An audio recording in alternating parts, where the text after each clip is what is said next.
Picture this. You're a teenager in the 1970s, and you're hanging out with your best friends, having the time of your life. You're deep in the dark woods, seated around a campfire, singing songs as one of you strums the guitar. You're smiling and laughing under the stars without a care in the world. Suddenly, you hear some branches snapping in the distance, then a couple more, this time closer. Is someone there? You call out, but there's no answer. Again, you ask, hello, who's there? Silence. A loud bang erupts, then another, and two armed figures begin to emerge from the woods. This nightmare scenario is the start of how a night of partying would quickly turn to tragedy for a group of 5 teenagers from South Dakota on November 17th, 1973. I'm Colby. I'm joined by my 2 best friends, Laura and Marina, and this is Grim.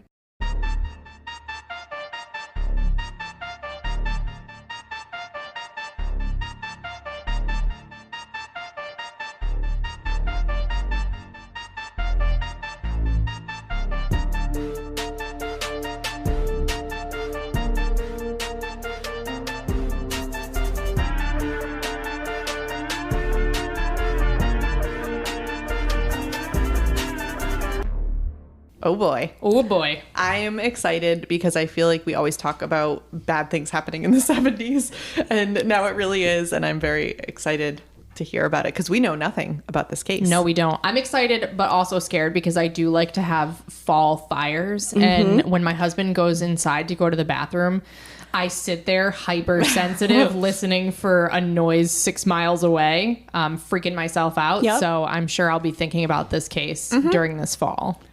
Yeah. I mean, I don't know about you guys, but when I was a teenager, I did a lot of dumb stuff. And most of the time, I was not thinking about my own safety.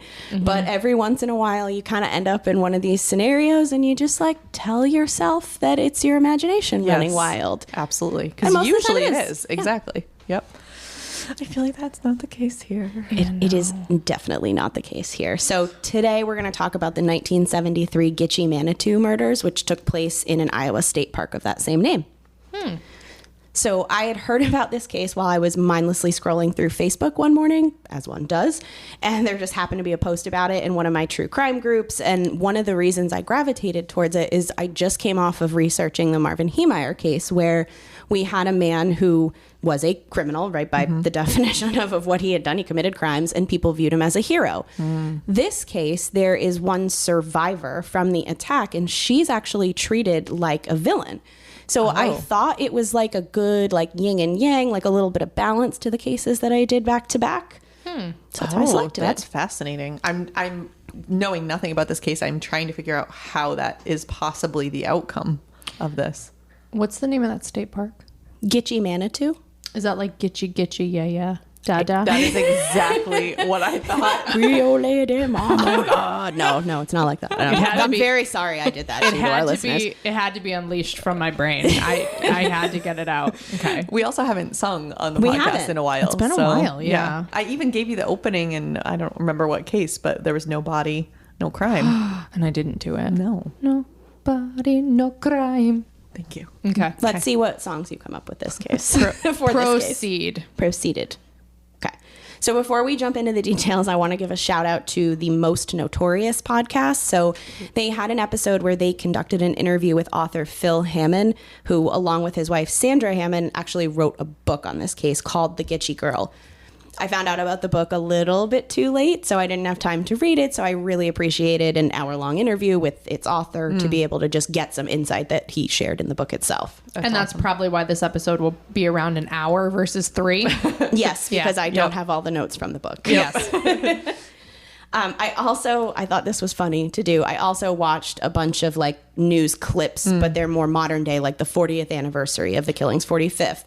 And they showed clips of newspaper articles on the screen from back in the 70s, and I could not find links to these articles online. So I literally paused my TV and got like super close to it so I could read all of the print in the newspapers they were showing images.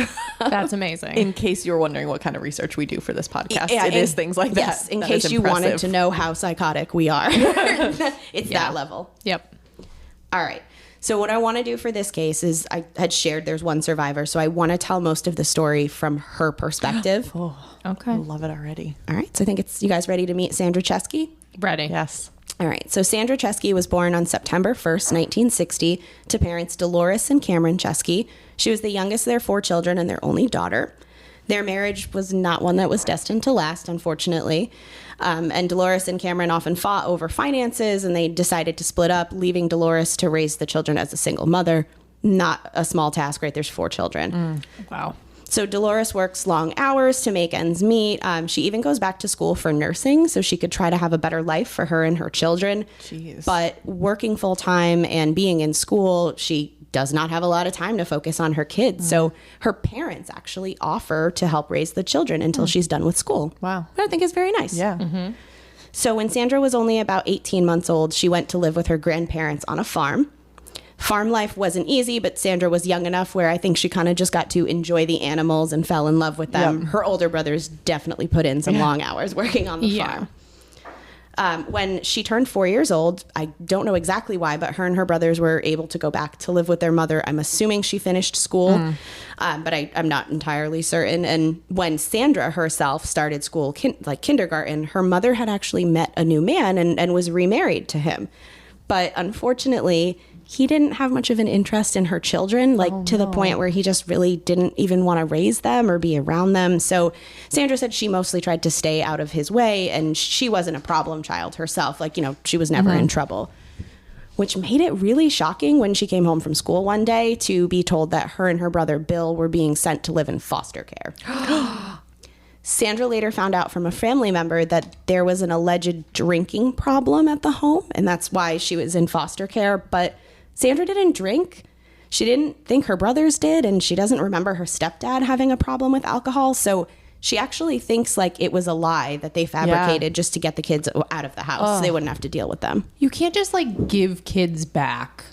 Right. No. You have to keep her mom should have been okay, you don't want my kids. That means our relationship is incompatible. kidding. You can't be oh, okay, well, let me just get rid of my kids. What's the return policy on this child?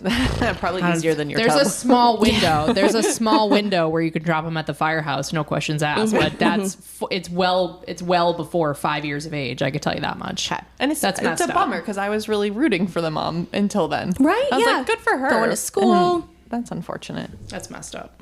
Sandra had a rough experience in the foster care system. Her first foster parents were very cruel. She remembers them beating their own child with a wire coat hanger.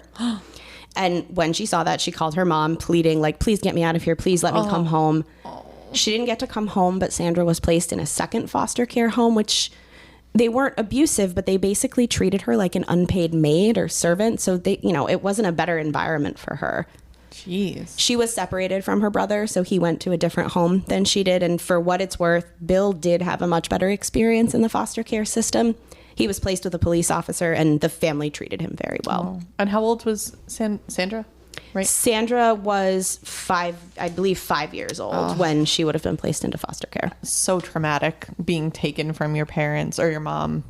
Awful. And for no good reason. No good reason. Too. Yeah. After you've already been uprooted because you were living with your grandparents, probably felt like that was home. Now you're back to your mom and felt like that was home, and that's, poor kid. I know. But there is a small silver lining here. So at some point, both Bill and Sandra moved back in with their mother. Oh. Nope. Only to be only to get shipped off to a boarding school for Native American children in South Dakota. Were they Native American? Yes, they were. Okay. All right. But I thought it was interesting that they sent them to a specific kind of boarding school, because I don't think it was for their benefit, because I don't really feel like the stepdad was interested in things that were good for them. But I had seen it called out multiple times as being that. So Fascinating. I thought it was worth mentioning. Again, this feels like the plot to something from a freeform, aka old school ABC Family show, but it's not. This is really what happened to her.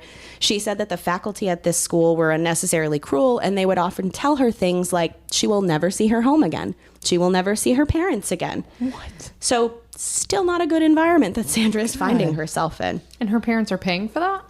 Yeah. Yep. Okay. Jeez.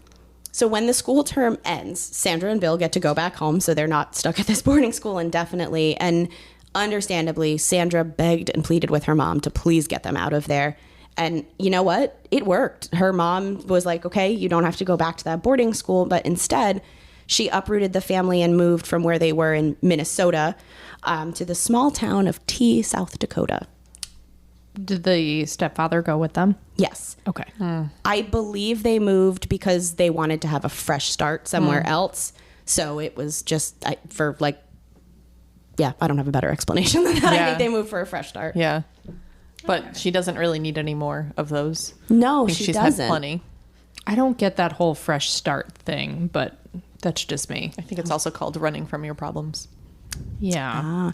So she is about 13 when they move. So if she entered the foster care system at 5, this poor girl has had like the past 8 years of her life in just kind of like a constant state of flux and turmoil. As someone who has the exact same routine every single day except for the days we record Grimm, I could not do that. Nope. That's awful. I feel like this is an episode where you're leading up to her becoming a serial killer, but that's not what this is about. So that's why it's same. It's interesting. Yep.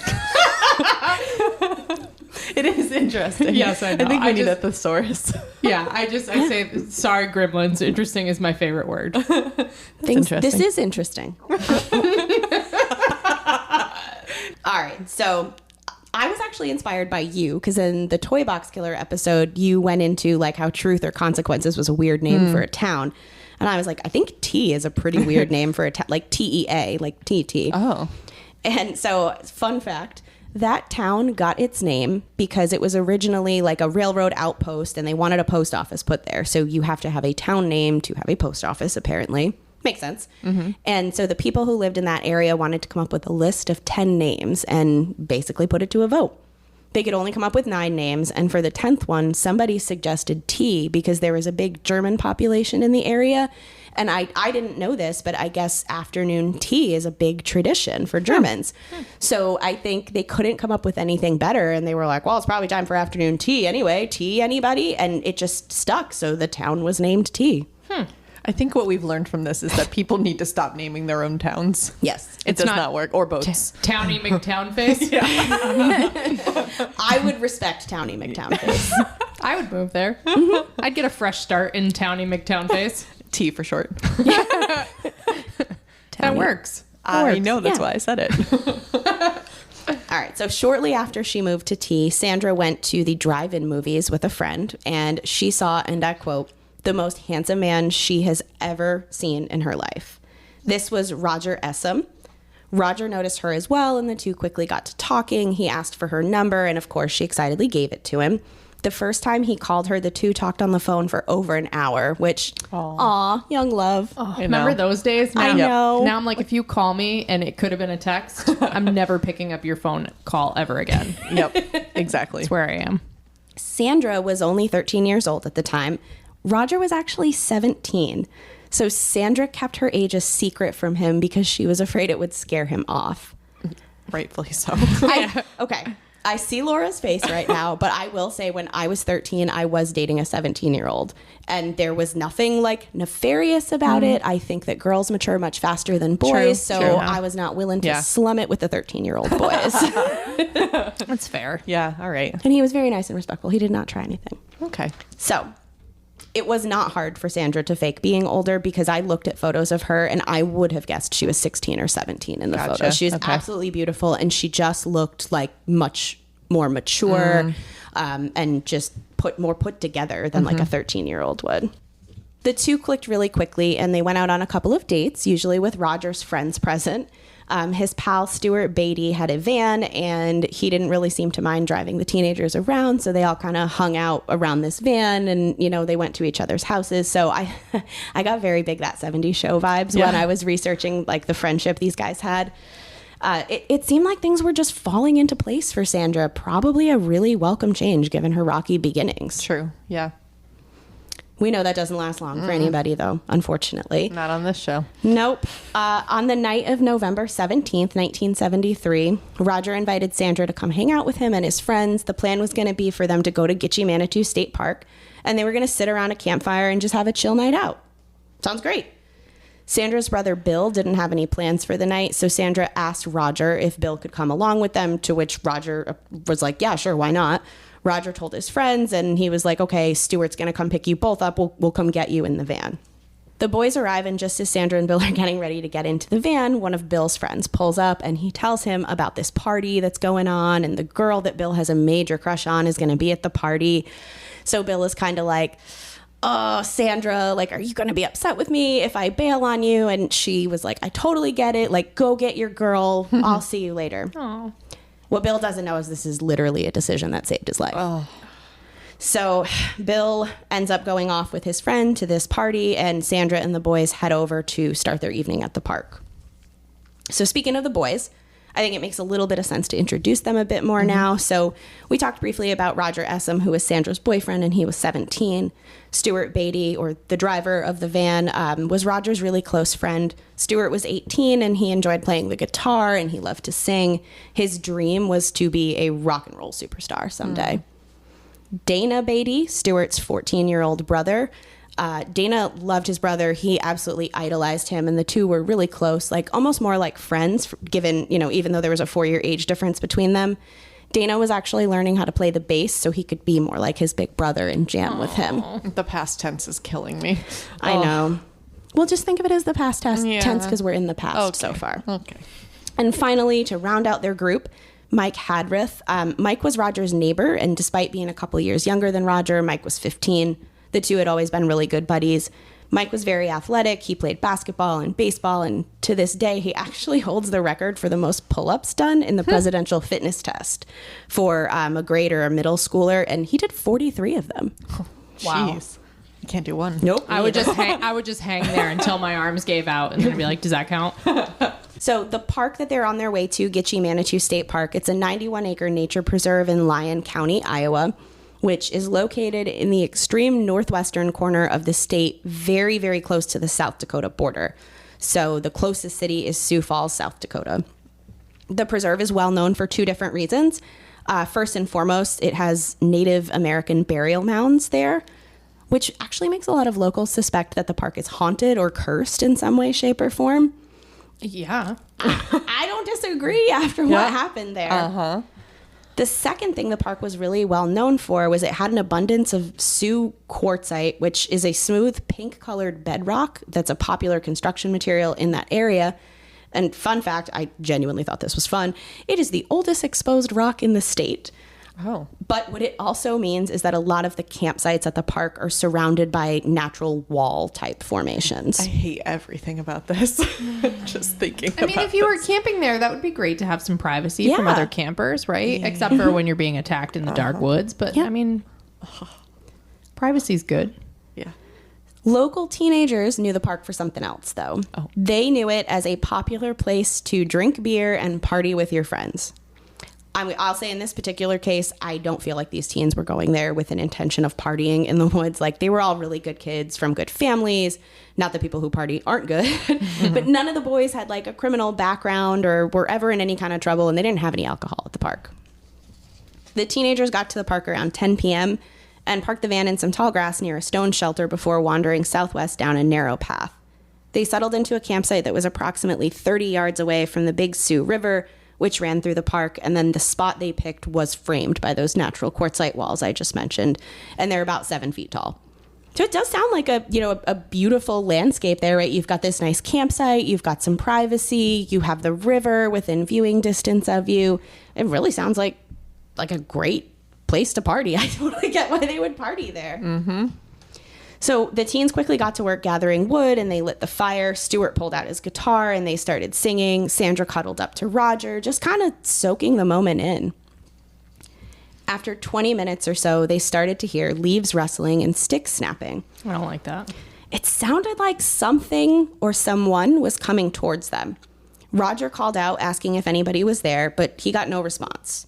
The teens joked about what it could be: the wind, a bear, a very large deer. They were trying to convince themselves that they were just being silly and everything was fine, but Sandra was getting genuinely concerned.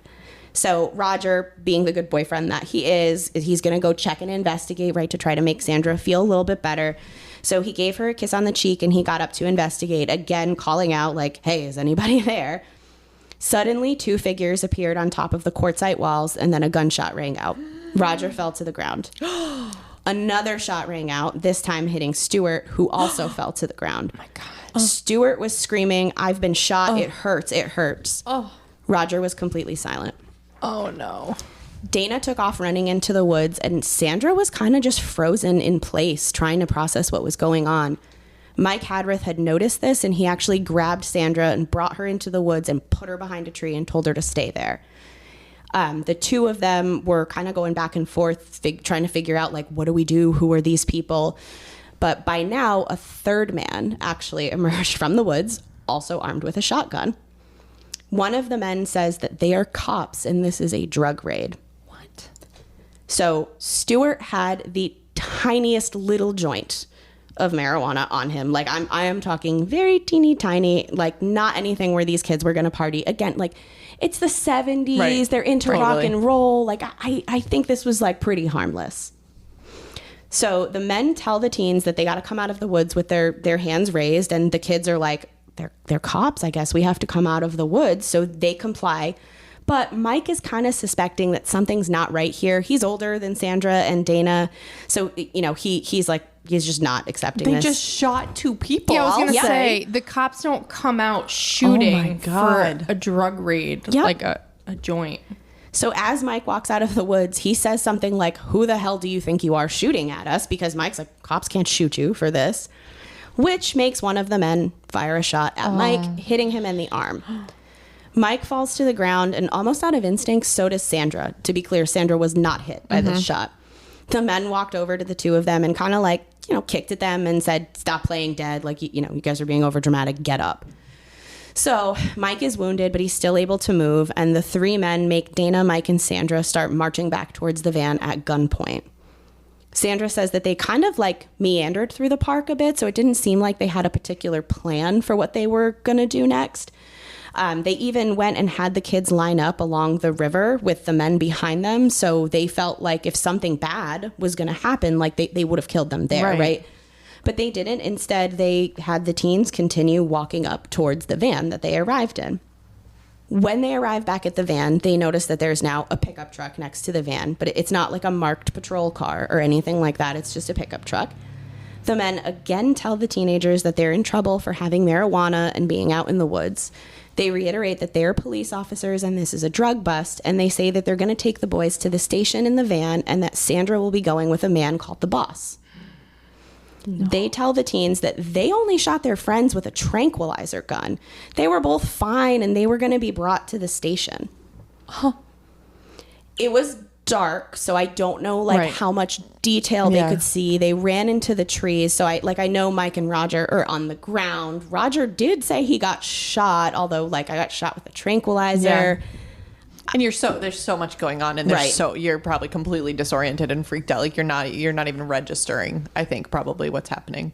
Later on, when people asked Sandra, how could you be so gullible? You were there. She said that she had watched TV shows like Wild Kingdom and even an episode of The Brady Bunch where she saw animals get shot with tranquilizer guns. So she was like, oh, this is a thing. There are tranquilizer guns. I get it. Yeah. Yeah. So I think for Sandra, she's probably assuming Roger had more of a direct hit, right? So he's out cold versus Stuart. Maybe it kind of caught him off to the side or wasn't enough to really put him out. So she thinks they're fine. She thinks that they're just knocked out. Right. And also, if you don't think that, what are you actually going to do at that point anyway? Even if you're like, oh, they were actually shot with a gun. Right. Okay. That's bad. That means I should just listen to what you say and do what you say. So the boss tells Sandra that he forgot to bring his handcuffs. So instead, he binds her hands with some sort of wire that he just happens to have in his pickup truck. He also tells her that he wants to get her out of there before the sheriff comes because he wants to minimize the amount of trouble she gets into. Before they leave, she asks the boss if he can take the makeshift handcuffs off of her. I think because they were very uncomfortable. And he actually does remove them. So I think for Sandra, she's like, they were hurting me. I asked him to take them off of me and he did. So he didn't want to see me hurting. He must not want to hurt me. And hasn't hurt you. And exactly. Yep. So I think she's scared, but I don't think she feels like her life is in danger at this point in time. In fact, the last words she remembers saying to her friends were, well, I guess I'll see you in school. So she really thought that everything was going to be okay here. She's 13 still. She's 13. At this point? Yeah. I mean, hindsight is 2020, Well, yeah, of and course. you guys said like the situation's completely different if you're there and things are going crazy and you can't think fast enough. But like hearing it back, it's like you guys really believed that. Yeah. It hurts my heart. Yeah. But again, also, even if you didn't, what else could you do? Run. You I don't know? know. Run if you're in the dark, or like I jump into the guess. river, or I don't know. I mean, I know they have guns pointing at you. Yeah. Zigzag like an alligator. Yeah. As Sandra is being driven away, she can see that Stuart's starting to make his way back up the hill. So she's like, okay, the tranquilizer wore off. He's coming up. Roger's still not moving, but, maybe he just got a bigger dosage or a more direct hit. But as Sandra and the boss are kind of driving down the road away from the boys, Sandra locked eyes with Dana and she held his gaze until they faded out of sight. She said that it is, to this day, the saddest memory that she has. The boss drives Sandra around for a while, and she's starting to get a little bit anxious and nervous the longer that they're alone because she doesn't really know what's going to happen next. Well, and she's also not been in trouble with the police. So Yes. she has probably, other than TV, absolutely no like reference for what should be happening. So who knows? I don't know. I don't know if the boss could sense that she was getting a little anxious, but he wanted to keep trying to build credibility around this ruse that he was a cop and these other guys were cops. So he elaborates and he says he's an undercover narcotics agent from California, and he brags about an assignment where he recently infiltrated the Hells Angels. So again, I know this sounds very suspicious and very unlikely. Like, how could Sandra possibly believe this guy? She's young. I also think maybe it was just a different time and there was kind of like a less inherent distrust in the Definitely. police. So Yep. she's kind of like, all police are good. Like, I would never think somebody would impersonate a police officer. Right. But yeah, I mean, he really was trying to build some credibility to this story here. And what does she know about it? Right. And she probably has only had good experiences. She hasn't been in trouble with the police. So her experiences have probably been positive like that. I was just thinking that story's not even that bad. Right. I'd be Right. like, okay, well, that makes sense Yeah. now that it sort of Yeah. happened like this because you're undercover, so you're used to like a sting operation. Right. Yep. So he tells her that they're actually going to go to a rendezvous point and meet up with the sheriff, and that the other two officers are going to be there, and so will her friends. So after what seems like forever, the boss pulled up to what he said the rendezvous point was. It looked a lot like an old abandoned farmhouse, and that's because it was an old abandoned farmhouse. Oh my God. Sandra could see that the other two men from earlier in the night were there. She didn't see the van and she didn't see the boys, but she did see another truck and those men, so she was thinking her friends were there. The boss got out of the truck and he stood outside talking to the men for several minutes. While she was alone, Sandra studied every inch of the truck she was in.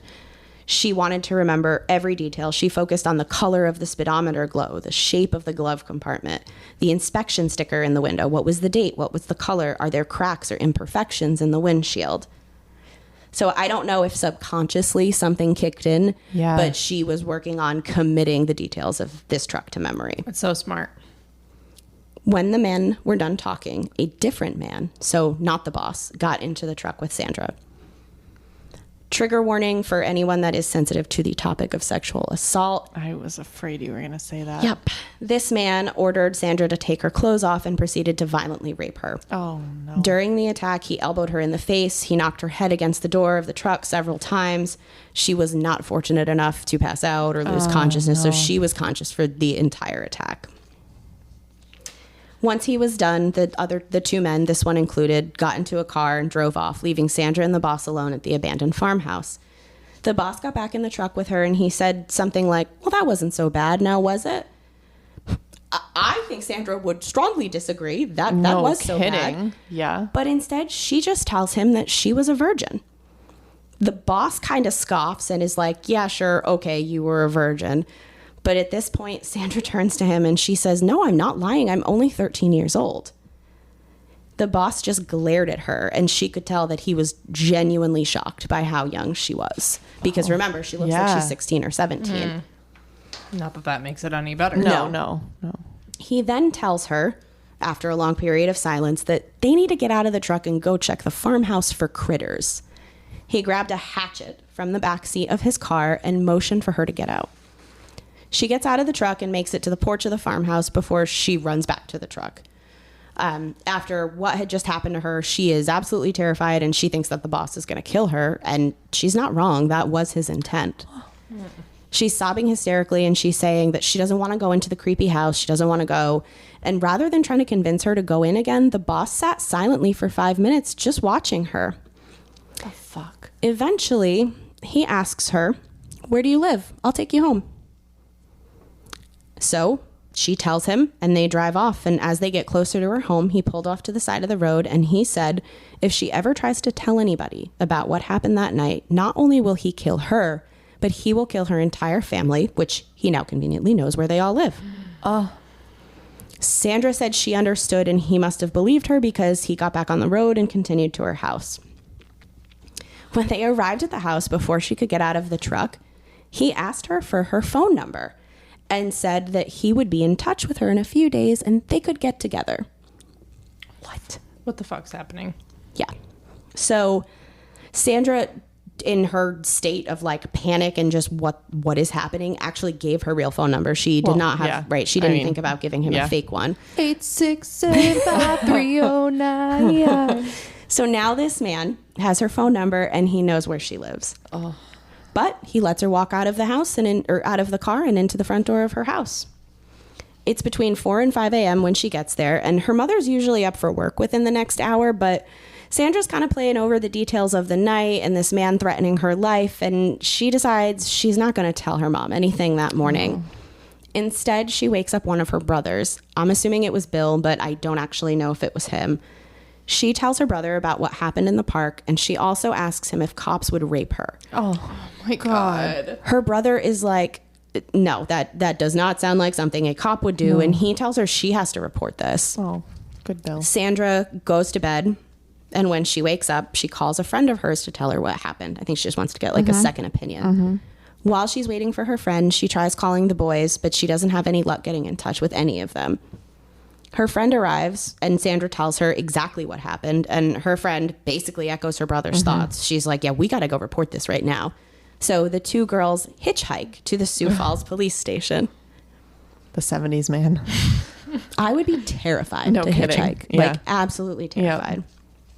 When they arrive at the station, Sandra tells the front desk that she needs to talk to someone because last night when she and her friends were in the park, some men showed up saying they were cops. They shot at her friends before separating her from them, and she was just kind of wondering if her friends were at the station because that's where the men said they were taking them. Unknown to Sandra, earlier that same day, a couple had been out test driving a car in the area of Gitchie Manitou when they noticed something odd looking in the tall grass. They got closer to see what it was and were horrified to discover it was the bodies of 3 teenagers. The couple immediately reported what they found to the Sioux Falls Police Department, but by the time the detectives arrived on the scene, it was starting to get dark. They could still tell, though, that what they were walking into was just something out of a horror movie. They could see that all 3 of the boys were shot in the back, execution style, with what appeared to be a shotgun at close range. It also looked like they had been likely shot elsewhere and then had their bodies moved to this location. So as far as the police know, they have 3 dead teenagers and now a 4th teenager showing up claiming to have been on the scene last night. And a lot of what she's saying to them matches what the officers observed at the park. So they feel pretty confident that the 2 are connected. Which I'm kind of, well, not glad about any of this, but I'm glad because I could imagine them not believing a 13-year-old or something like that. So I'm glad that it was backed up. Well, keep imagining that for a second there. So the police do bring Sandra into an interview room where they are the ones that have to break the news to her that, yeah, they found her friends, but they were all deceased. So for the first time, Sandra's now actually processing the events of that night. Those men were not police. Those were not tranquilizer guns. Her friends were not brought to jail. They were dead. Her boyfriend was dead. It was all too much for her, and she collapsed on the floor of the interview room. And then she became a suspect? She sure did. Yeah. Oh. So despite her reaction, the police immediately treated her like she was a suspect rather than a victim. What? Okay. The detectives, they don't understand why only one of 3 men would have raped her. Why didn't all 3 of them? Why didn't they kill her? And why did they let her go home safely? They delivered her to her house. I mean, that is weird. It is. That they It is. murdered everyone except her and hand delivered her to Yes. the house. That's weird. So But- if that's the story that you're getting. But do you know what's weirder is a 13-year-old murderer of like that's less likely. Yeah, but I mean, like the cops have nothing else to go on. I guess. You know? Okay. I hate it, but still. I hate it too. But you're right. To them, it sounds like she's somehow involved, or at the very least, she knows these men and she's protecting them. There was at least one police officer who believed her, though. Sheriff Craig Vinson, he was a very old school, like, go with your gut kind of a guy, and his gut told him that Sandra was telling the truth. Mm-hmm. Good. Sandra was extremely well composed, and she was incredibly blunt in her recounting of the rape to the police. She remembered everything so well for someone who was so young and just having gone through a very traumatic experience. Some of the investigators questioned her credibility. How could she be so certain? How did she remember so many details? But again, Sheriff Vinson did not waver. He brought in somebody to draw a sketch of the farmhouse that Sandra had said that the boss brought her to. And again, she gave a remarkably detailed description of it. Wow. Once the drawing was finalized, they set out looking for the farmhouse. And since he believed her, he also believed that her life and her family's lives were in danger. So Sandra was kept in protective custody, and her parents were relocated. Her parents and siblings were relocated outside of their house. Good. In the days that followed, investigators had Sandra writing down every last detail from the night that she could remember and looking through endless mugshots. For almost 2 weeks, Sandra and the police were out looking for the farmhouse.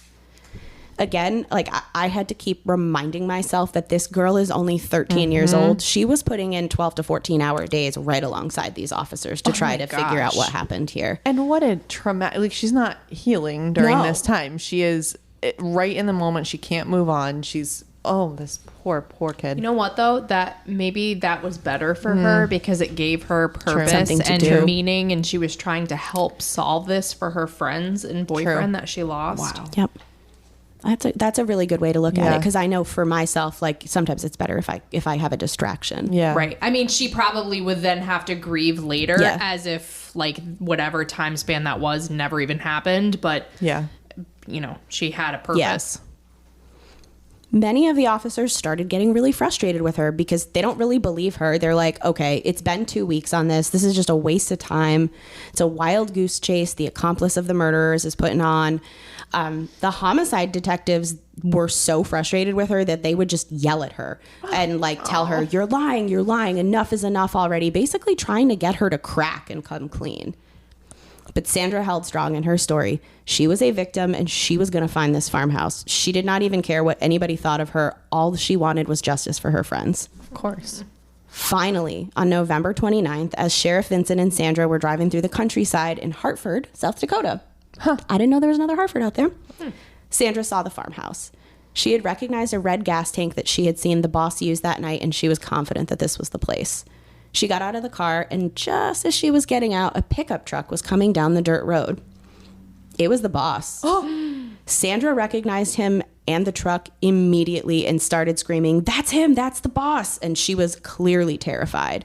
Oh my God. So the truck starts to drive away, and the officers chase it down, and they get him to pull over. And when they see who the driver is, they're like, it's a man named Alan Fryer. So they're chatting with him, and they notice two things about Alan Fryer's truck. The pickup truck is exactly as Sandra described it, and there was a shotgun on the floor of the truck. One of the officers said that as soon as he looked into his eyes, like he knew he was staring into the eyes of a killer. Oh my gosh.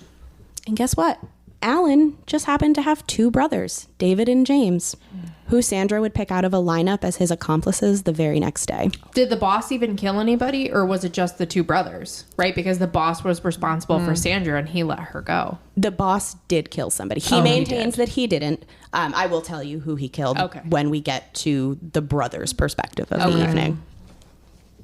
So, actually, that's probably a good time to do it. So let's talk a little bit about the brothers, right? Let's get to know them just the same way that we got to know Sandra and the boys. I'd rather not. Can we not and say we did? They're not going to have a very sympathetic story, so it's okay. I think I want to tell you because I want you to build the hatred for them. Okay, hit me with it. All right. So the Fryer brothers were just 3 of 13 children. Holy shit. Born to Mildred and Lyle Fryer. Oh, Mildred. That's too many kids. I loved the name Lyle Fryer. Like it's almost like a little slant rhyme. So the family made a very modest living as farmers. Big theme out there, lots of farmers. Lyle was definitely the head of the household, and he was very controlling and would often berate and belittle his wife in front of the children. Mildred didn't really stand up for herself, so the boys grew up thinking that they could do whatever they wanted or say whatever they wanted to get their way because that's what their dad modeled for them and showed was okay. The female siblings were quiet and shy, and they just tried to stay out of everybody's way. Mm-hmm. These three brothers in particular, Alan, who was 29, David, who was 24, and James, who was 21, had a reputation for being trouble. They were all what I would consider to be career criminals. So, to give you a couple examples of what they had done in their career, when David was just 16, he was arrested because he and a buddy of his were out driving around with their windows rolled down and shooting at people with a shotgun. Okay. Not what I thought you were going to say. On another occasion, David and a friend were fleeing from the police in a high-speed chase while firing rounds off at the police the entire time. Okay. James, not to be outdone by his brother, had a reputation for being incredibly violent and stole his first car when he was only 9 years old. Oh, Grand Theft Auto, you know. And BD. At the time of the murders, though, James was actually serving jail time for theft. So you might be wondering, how did he participate in these crimes if he was in jail? Did he escape? Not exactly.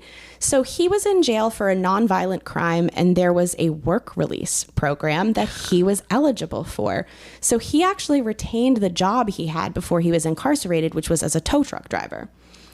So that day, he happened to be out on work release, and he had his brother David call the prison and pretend to be his supervisor, basically saying, like, we're short-staffed, and I need him to pull an extra shift. And the prison just said, okay. And I say again, the 70s, man. Yeah. So the brothers, how did they like to spend their time other than, just illegal activities and whatnot? They love to hunt, like to the point where they would go hunting every single night. Well, it sounds like they like to hunt people. Yeah. It does and sound police like that. officers. The deadliest game. Yes. It was never about having food to feed their family with, though. They enjoyed hunting because they liked the thrill of the kill. No. I do not like. So then they moved on to human beings. Yeah, that's exactly what's going to happen. More thrilling. Don't like. And that's exactly what they were in the park to do that night. They were going hunting. Not humans, though. They were there to poach deer. I say poach because the brothers really could not be bothered to get the proper hunting licenses ever, because they're not the kind of guys that play by the rules. So they were in the park looking for deer that night. But there were no deer to be found in the woods on that evening. Instead, what they saw were 5 vulnerable teenagers gathered around a campfire. The boss, a.k.a. Alan, so this is not Bruce Springsteen, Laura. I didn't want you to be too confused. Offended. Okay. It's fine. Not nearly as cool as that boss. No. So the boss, Alan, sent his brother David to scout out the situation from the top of one of those quartzite walls. So that was the initial rustling that the kids heard, was David making his way on top of this wall. It provided the perfect vantage point to spy on the teenagers without them being any wiser of it. That's why it's so unfortunate to be out in the dark. Yes. Near a fire. Because anybody in the darkness can see you, but you cannot see them. It's like the flashlight in the cemeteries. Yes. Yeah. Yes. And this is why I think this story is so scary for me, because you're supposed to be in like a little safe haven right there around your fire, and it's just, you're so vulnerable. Mm-hmm. Well, and what I hate about this is there's no connection. They had nothing. It just was wrong place, wrong time. That is so bad. Not that you can avoid many of the other cases that we have told, but that just makes it so much worse. It wasn't personal at all. They didn't know the kids. Exactly. Yeah, the motive. Yes. Just, we went deer hunting. There were no deer, so we just decided to hunt humans for sport. Okay, thanks, bye. It's so fucked up. So after David, is kind of assessing the situation for a while, he returns to his brothers and he reports back that the kids have marijuana on them. Quick side note, all 3 of the brothers had nicknames. It wasn't just Alan, the boss, who had a cool nickname. James was known as Sneaky, which feels pretty on brand for him. And David went by Hatchet Face. Guys, I don't know why on this one, but I'm just going to go with he was a rough looking man. Hatchet McCatchface. That's kind of what I got. I feel like maybe he took a hatchet to the face from one of his brothers, and they're like, haha, you're hatchet face now. They're just hanging out in the backyard in Iowa or South Dakota, and it's how they entertain themselves. Before axe throwing was cool. Exactly. They were the pioneers. I still don't know how that is allowed, how like insurance companies will insure those businesses when you have people drinking, throwing axes. So funny enough, a little aside, we were actually supposed to do that for a team building thing for work, and our legal nixed it for that exact reason. Yeah. They were like, you can't do that, but we went rope climbing instead, which there You're was like, no alcohol there, so but yeah, you're like, all right, I can't throw things. I'm gonna dangle above the earth instead. but But you're sober. not chucking Sober. sharp objects. Right. Yeah. Yeah. That's a real story. Yes. Anyway, returning back to the 70s here. Hatchet face. Yes, Yep. hatchet Yeah, face. hatchet face, okay. So the brothers devised this ruse of being narcotics officers, and for some bizarre and unknown reason, they're under the impression that cops are fully within their rights to just shoot drug users. They think this is what cops do. Okay. Which is amazing because they probably have interacted with cops plenty. Yeah, they got some experience. As they approached the campsite, Alan shot and killed Roger, while it was David who shot and badly wounded Stuart. Alan's the boss. Yes. Right? Okay. Alan was also the one that shot Mike in the arm when he tried to challenge what the brothers were doing. Because Sandra is going to leave with Alan, we don't actually know which of the brothers killed Stuart, Dana, and Mike. But during the interrogation, David, who we'll see is the most cooperative of the three of them, he does say that James killed all three. David admitted to shooting Stuart in the back, but he said he thought he was already dead when he shot him. So I feel like he was like maybe shooting him to like save face with his brother. Like, oh, you shot them. I shot them too. I Is don't know. David's hatchet face? David is hatchet face. Yeah, Yes. I feel like he probably did get a hatchet to the face because he seems like the little meek little one, and the other two are kind of the James yeah. is the sneaky Yeah. prison Yeah. escapee. Yeah.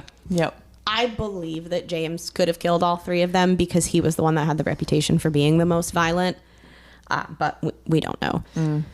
One other thing that I didn't spend too much time looking into because I really didn't want to upset myself further on this is I read a lot about like Buck O shotgun shells. Like there's different kinds of shotgun shells, like what's inside them. And I guess some of them, I probably sound really stupid to people that know guns, but I don't. So one of these, there's a kind that has like little pellets almost inside of it that would be designed for like hunting pheasants or birds. Yes. And then these apparently are designed to kill deer, and they're like bigger ball bearings that are in there. So I think the point of kind of saying this is like the injuries these kids sustained were devastating. Like it was not, there was no hope that they could have possibly survived this. Well, like close range shotgun like that Yeah. with like buckshot leaves like gaping holes. Ugh. Like gaping wounds. I can't imagine the people who went for their test drive and stumbled across this scene. Right. No, they probably are not okay. They're probably not. No. They probably did not buy that car. That would be a big sign that this was not a good test drive. Real smooth, but drives past dead bodies. Yeah. B minus. Do not recommend. Yes. Honey, do you want to drive? 4 out of 10. Yeah. So when the brothers met back up at the farmhouse, it was James that raped Sandra. The plan. The guy fucking sucks. He sucks. He straight up sucks. The plan was supposed to be that David was going to drive James back to jail, sneak him back in. Alan was supposed to take care of Sandra, which is why he made up the story about needing to go hunt the critter inside of the farmhouse. So also, I love the sneaking back into jail. Yeah. Right?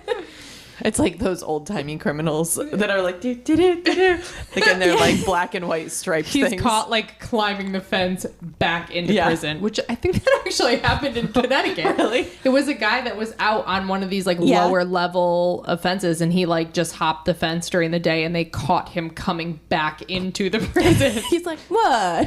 I just He's like, wanted I'm back now. Yeah. I just wanted 3 square meals a day. I thought this was Sorry. America. I'm What? back now. You want me to, if this is the crime, can I just be put in jail for it? I'm going there now, conveniently.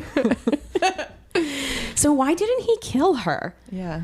Alan says it's because when she told him she was 13, he thought about his stepdaughter, who was also 13 years old, and he just couldn't bring himself to follow through with it. Just in line with our listen, learn, and stay alive, I have seen this in movies and on TV shows where if you are thinking that you're about to be killed or you're with an attacker, you tell them as quickly as you can as many personal details about yourself as you can, because just like that, it might strike a chord, and then they will think twice about killing you. This is true even for not murder, but just bad things, because with David Parker Ray, when he let Angelica go, he said, if I had known you better, like if I had known you were such a great person, I wouldn't have done this to you, or something like that. So yeah. I think it is very true. Yeah. I've seen like a movie where she was like, I'm only 14 and I have a mom and I have a dog and I have a little brother and I go to school and I volunteer and my teachers and just like spew off as much as you can. Experts actually applauded Sandra because they said she helped herself out big time here, because she spent so much time alone with him that night.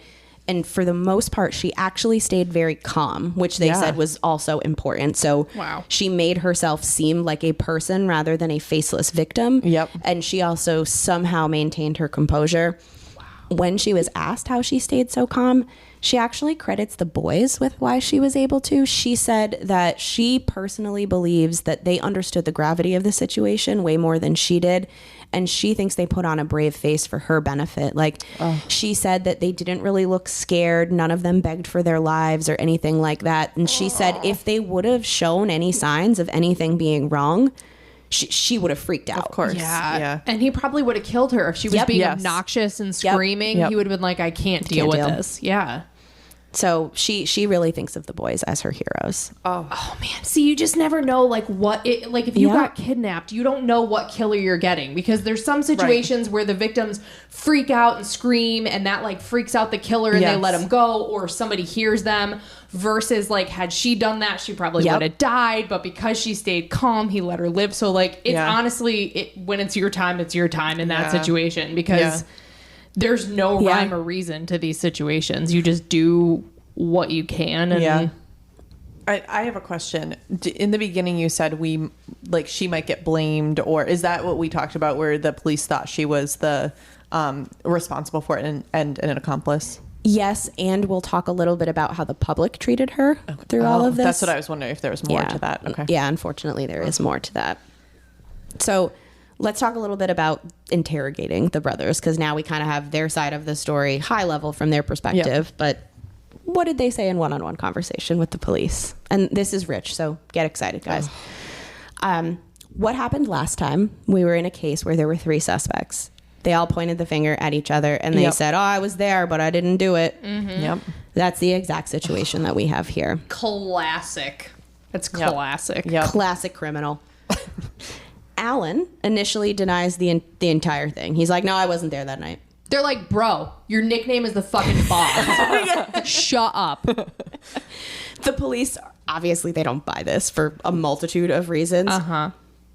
But he's like, okay, I was there, but the teenagers were the ones that were armed with the shotguns, and they were firing at us. Yeah. And that's why they were shot in the back. Like, well, he said they fought back, and in self-defense, they killed the boys in the struggle. So they pulled the guns away, and they just all happened to go off while they were facing the other direction. Pretty good argument.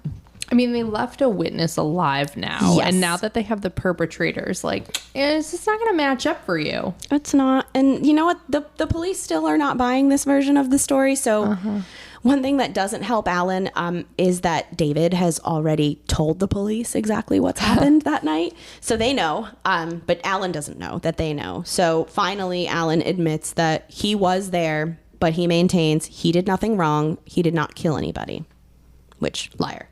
But anyway, James, when James is interviewed, he immediately pointed the blame to both of his brothers. He says, I saw the teenagers, I saw the weed, and Alan wanted to play detective. He got this brilliant idea to be narcotics officers and go take it from them. He's like, and I raped the girl in self-defense. Yeah. Well, actually, he says that Sandra was a willing participant. She was laughing and having a good time. Fuck you, sneaky well, guess what? James. That is still illegal. She was 13. So exactly. Fuck you. Yes. James sucks. James is a terrible human being. I didn't see a lot of detail for like the questioning with David. I'm assuming it's because he mostly told them like what was going on. Yep. He's like, they don't call me hatchet face for nothing. I have the grimmest of grim facts that I have to share with you guys. No. If you think your heart is broken now, no. So since this park is known as a party location for teenagers, cops regularly perform sweeps of the campsites there, looking for teens to just clear them out of the park. They don't like do anything to get the kids in trouble. They just like go home. They don't shoot them. No, they don't shoot them. That wasn't in practice. Okay, No, just checking. On the night of the murders, there was a really heavy fog in the park. So there were 2 police officers that were there. But while they were on patrol, they almost had a head-on collision between the 2 of them because the fog was so dense. So one of the officers called off going through like the nightly routine of the park. Do you want to know who that officer was? It was Sheriff Vinson. I think part of the reason he always believed Sandra is I feel like this poor man feels partially responsible because he didn't clear the kids out of the park that night. Okay, but that just lends to my theory that like when it is your time, like when your number is called, like that's just the stars aligned. That's what I was thinking. The stars aligned. God, that's terrible. And the fact that there was fog in all of this just makes it so much worse. So creepy. Picturing all of this, On December 1st, 1973, all 3 brothers were arraigned and charged with 4 counts of murder. Bond was set at $400,000 each brother, right? So $100,000 for each kid who was slain. So needless to say, they didn't make bail. So they sit in jail until their trials. I mean, did James just go back from whence he came? Though they probably changed his rating and bumped him up to a higher security prison. Ha ha ha ha. Keep that thought together for a second. Oh, no. So let's talk about David because he's the most cooperative. David decides pretty quickly that he's going to plead guilty and he's going to cooperate with the authorities. And he does do that on February 12th, 1974. He pleads guilty to these charges. There's no death penalty in Iowa. So, you know, he thinks it's great. I'm going to cooperate with these guys. Like, I'm not going to get the death penalty. You know, maybe I'll get some favor. He doesn't get any favor. He is sentenced to life in prison without the possibility of parole for his involvement. Good. Alan and James wanted to take their chances with a jury trial. And during the year that the trials were occurring, these 2 broke out of the county jail. So when you're like, did he go back from whence he came? No, but he left the prison again. Oh my gosh. So here's what happened. There were new locks being installed in the prison that, again, poor Sheriff Vincent ordered. You know, he was the overseer of the county jail. He was like, oh, we're going to install new locks. He hired contractors to do it. And Alan happened to be watching as they were installing, and somehow he realized that they didn't weld the bolts properly. So this guy took a coil from his mattress and formed a makeshift wrench and was able to loosen the bolts and escape the jail cell. And he just walked right up to his brother's cell and unlocked it. And the 2 of them walked out of the building, got into a truck that was parked outside, and they headed towards Washington State. The 70s, man. Use your skills for good, not evil. Yes. 2, like, what the fuck? Like, why was he in a county jail? He was already serving a prison sentence. James was, yeah, but not Alan. Yeah, but why was James not back from the prison that he came from? I'm not sure. They did say something about extraditing him from one prison to another, but I didn't fully understand. And I'm trying this new thing where I try to make my brain not need to learn all of the like details of every single thing that happens. Colby and I accidentally go to law school during Grimm. Yeah, it's not going super well for me. I'm still getting a lot of details, but I'm trying. But somehow, like, it was intentional. They like coordinated it, so he was in that jail. I'm really mad about the prison escape, but I guess this is like 50 years ago. Yes, which will is be 50 nuts. years. Yep. Yeah. They don't succeed for long in their escape. Good. They're idiots. They struck a pedestrian while they were on the run with this stolen vehicle, and there were people who witnessed it, and the cops caught up to them. There was a high-speed chase that ensued, and they were like, all right, back to the Iowa jail for you guys. Just a quick side note, the woman that got hit, totally fine. Oh, good. Good. So not another murder. Not another murder. Nope. Okay. Well, then you Totally know fine. what? She's a hero. She kind of She is a hero for taking the hit from a vehicle. Yep. And coming out the other side, and those assholes are back in prison. Yep. I didn't think of it that way. Yeah. You go, Glenn Coco. I don't know her name. She's a goddamn hero. She is. Sandra was, of course, the star witness in both of the trials. She would take the stand for hours at a time, and she was so nervous to be in this courtroom with these guys, understandably so, that she asked the judge if her mom could come sit with her in the witness box and hold her hand to help calm her nerves. Stop. Stop it. You stop it right now. She was such a trooper through all of this, and she has turned 14 throughout all of it. So, a whole extra year wiser, but she's still a kid. Yes. Yeah. Testifying against Hatchet McHatchetface. And Sneaky McSneaks a lot out of jail. It's really hard to say. Hatchet McHatchetface. It's really hard to say. Yep. This is how we cope with devastating things. Seriously, I Laura. have to make a joke. I'm so devastated for her. I'm going to need another joke after this quick next little section. The defense attorneys were garbage human beings. They look, I get that it is their job to defend their clients. I understand. But they focused on not defending their clients so much as assassinating Sandra's character. Well, I that's knew it. really all that you have to go Right. on, Yeah. especially when your clients are super guilty. Like, all you can do is cast doubt on her credibility. And it sucks, but that's your job. That's also what happened in Toy Box Yep. Killer when David Parker Ray was on the stand and Kelly was the witness. They did exactly the same thing, just attacked her character and attacked her memory and all that. And it's like, Yep. yeah, awful. So speaking of attacking her memory, they harped on how it was too dark for her to be sure of the things she's saying she knows for fact. And wasn't she confused, admittedly? And she was scared. She could have misremembered or misinterpreted things. And this is the part that really frustrates me. The defense attorney said, "You gave your consent for sex that night." To which Sandra responded, "What's consent?" oh my God. She was fucking 13 years old, you gross ass defense attorney. She could not possibly consent to anything. Exactly. And she just proved it by saying what is consent. Right. Not that she needs to prove it, but Also, I can't imagine a scenario where they devastate her credibility enough for them to overlook the fact that she described the farmhouse and his vehicle in enough detail to find these men, and for the men to not say, "I wasn't involved, but I didn't do it," and point fingers at someone else. So it's does it really fucking matter at that point? Right. The three of you are together responsible for all of this. She pointed you out. You're not going to believe her at this point. Come on. Still no. But the jury believed her. good. So just like David, Alan and James were sentenced to life without the possibility of parole, and every single appeal has fallen through for the Fryer brothers. Good.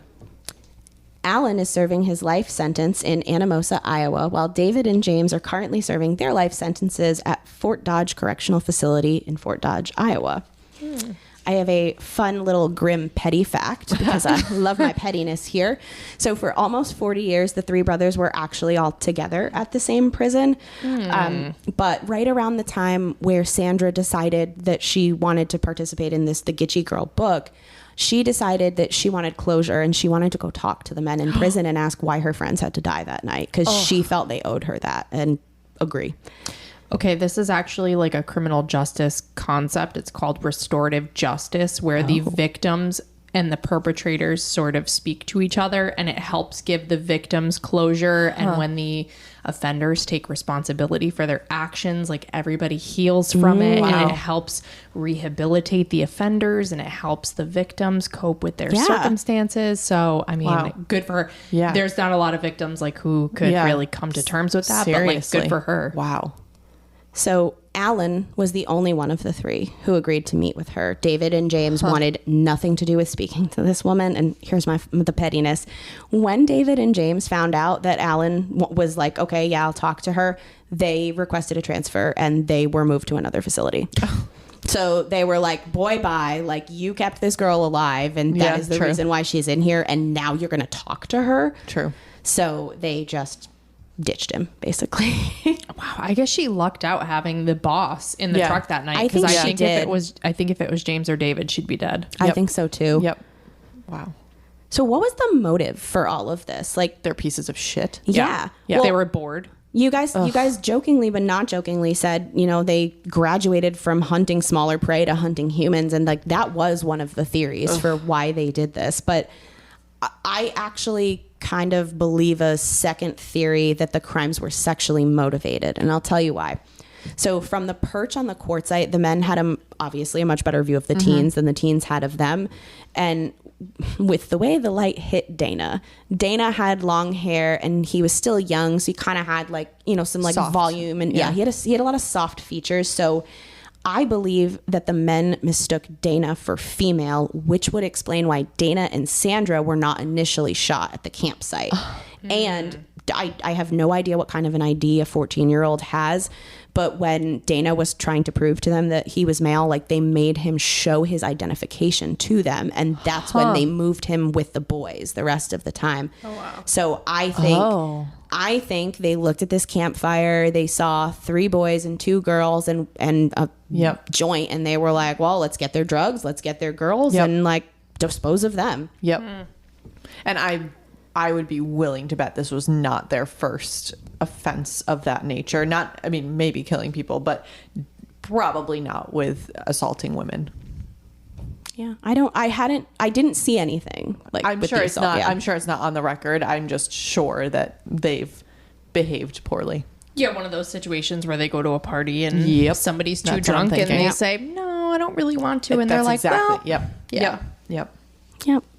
9 no's and 1 yes is still a yes. That's their MO. Yes, indeed. So before we wrap up, I do want to spend a couple times talking about like the public reaction over the years and kind of how it's changed and what Sandra's up to now. So Sandra's obviously an incredibly strong person, but people were incredibly unkind to her. Like there were a lot of rumors right from the get-go. So when this first happened, a lot of people questioned why was a 13-year-old girl dating a 17-year-old boy, and why was she hanging around with these other older male teenagers? Who were not the threat, by the way. Right? They were fine. People said she must be dating the killer. She was a little tramp. She offered sex in exchange for her life. None of which are true at all. Of course not. She remembers that parents wouldn't let their children hang out with her. People she thought were her friends just abandoned her. If I'm remembering this correctly, she was treated so poorly that she actually dropped out of school. Oh my gosh. Don't blame her. People said like some really, really disgusting things, like she got what she deserved. And like, I can assure you without knowing her, like nobody deserves this. No. Yeah.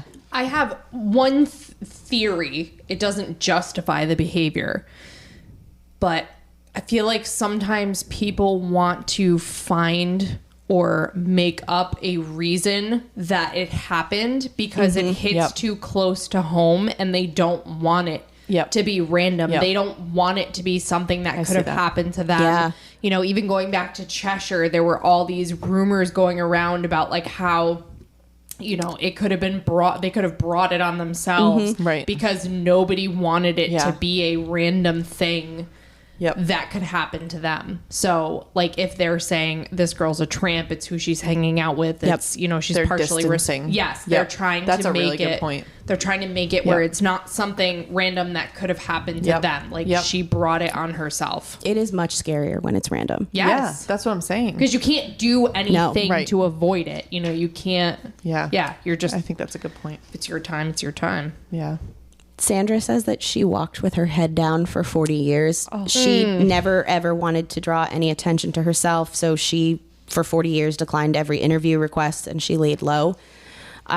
More recently, about 10 years ago now, when she wanted to tell her side of the story, she contacted an author, Phil Hammond, and she worked with him to do just that, tell her story. Wow, good. And I think the reason that she contacted him specifically was because he actually knew her back then when this happened. He was Mike Hadrith's best friend. Oh. So he had a personal connection to the case. Wow. She said that the reason she wanted to tell her story now was because she wanted her grandchildren to know what happened to their grandmother and that she wasn't a bad person and her friends weren't bad people either. They were truly in the wrong place at the wrong time. So does that mean she married, had kids, that her kids had kids? She did get married, but she and her husband were not able to conceive children of their own. However, he had 2 sons from a prior relationship, so she does have 2 stepsons today. Good. And he is a very wonderful and loving man. Good. She said also very, very patient with her because, not surprisingly, she had a lot of issues she had to work through. Absolutely. Yeah. Forever. Yes. Wow. The public had coined the term the Gitchie girl, referring to Sandra, right, because it was in Gitchie Manitou State Park. And it was definitely used as a derogatory term towards her for the majority of her life. But I think through doing the book, she kind of reclaimed the title for herself. Good. Okay. So just to very quickly kind of wrap up what she's doing today, right? We talked, she's married. She has 2 stepsons who she loves dearly. She also has maintained her love for animals still throughout this whole thing. And she started rescuing animals and rehabilitating them. And she thinks that through that exercise, it's really helped her to heal, in addition with being able to finally tell her story. And to end on a positive note here, when the book was released, she went on a book tour with the authors. And that's when the reception of her story changed for the first time. And she felt like people finally heard her. She said that rather than turning away, people hugged her and they told her she was brave. And so many people have told her how her sharing her story has helped them cope with their own tragedies. And like, I think that's a beautiful thing. It's the best thing that could have come out of this. Yes. Well, I don't know if she'll ever listen to our podcast, but if you happen to be listening, you are amazing. Yeah. I am blown away by the strength and bravery, and I'm so glad you were able to tell your story and for us to hear it. And the authors actually helped her coordinate a little memorial to the boys in the park. So it's not exactly at the campsite, but there are these beautiful stones that are there. And she goes and she talks to them. And it's just, I know, I have goosebumps telling this whole thing. Yeah. So she still goes to visit them to kind of just use them as a sounding board. She asks them for advice. She tells them about how her day was. They really are her heroes. All right, so that's it for today's episode. Wow. That was, you did a wonderful job. That was so sad. It was. It was really sad. And it was super interesting, Marina. But it was intense hearing it, knowing literally nothing about this case. I almost wish there was a video of this podcast, because Marina's and my faces were just mouth open, like couldn't believe the entire time. It's just an incredible story, and I think you did it justice. Also, this would make a great movie. It really would. Yeah. It would make a great movie.